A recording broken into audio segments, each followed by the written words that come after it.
To be very clear that it was him. We draw people in with our bonhomie, and then we just get. Should we talk about that flag again? No, why isn't there a Williams flag out there? Ali Vessi says, Claire, you rock. Please, guys, can you tell Claire for me?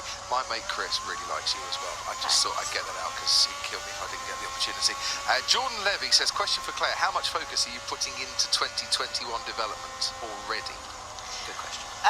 Of course, a lot. We have to.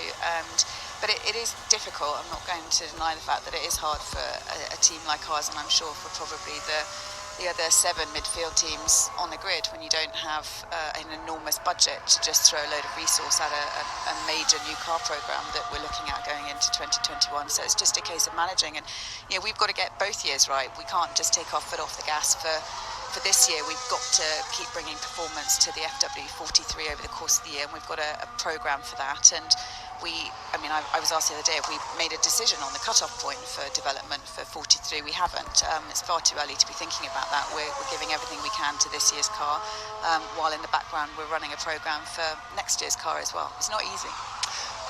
Can you ask Claire, says Artified, what's the thinking behind the cockpit mounted info screen opposed to a steering wheel mounted one? This has been coming up all week. We've had people asking this question. Yours is different. Ours is different, and do you know what? This is embarrassing because I did ask this question last year to our. Because a few people asked me last year about it, because I know everyone's moving to this steering wheel. I asked the question. I didn't actually get an answer from the relevant department within Williams. So I'm going to inertia, isn't it? Again. You obviously know more than I do, Will, probably. That's what was sort of given at the time. Was it? I'm going to find out. It might be just a case of we've got other things to focus on than doing a fancy new steering wheel, and it gives the drivers the information that they need and they can see it. And Carlos Sainz 117.2 goes even quicker. And again on the hard tyre. Yes. C2. Another question. #F1 Inbox. Does Claire think there's a chance she'll ride bumper cars with Nigel Mansell again when she visits Zandvoort? I think maybe Nigel and I are a bit past biting bumper cars.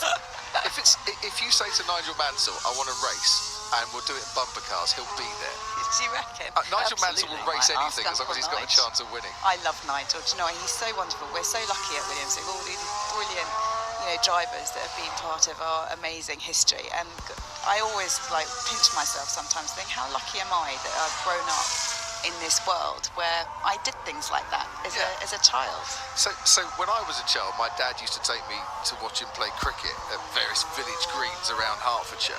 When you were a child, you'd have come testing and come to racing? We didn't get taken to that much. No, my dad was very much of the opinion that no one else has to take their kids to work, so why should I? And quite rightly so, because no one else does, do they? I mean, I take my child every so often to a Grand Prix, but to be fair, he's not old enough to look after himself. Yeah, he probably thinks he is, knowing Nate, who's actually watching, I think, before going to nursery this morning. Hello, good morning. Morning, Nate. So, I've forgotten the question now. Sorry, I got mummy brain. Are you going to do some bumper cars with Nigel Mansell? I don't think so. I'd love to. Wouldn't that be wonderful? But no, probably not.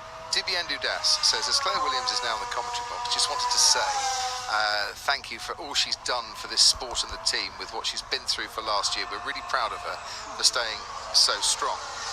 Will has already mentioned Drive to Survive, unsurprisingly, but one of the first episodes is about how bad things were for you this time last year. Yeah. So before we get the chance to see Will this evening on that one, and Will, we're on television, those hand gestures are not going to work. Before we get the chance... Oh, big lock-up for Romain Grosjean. Yeah, well deflected.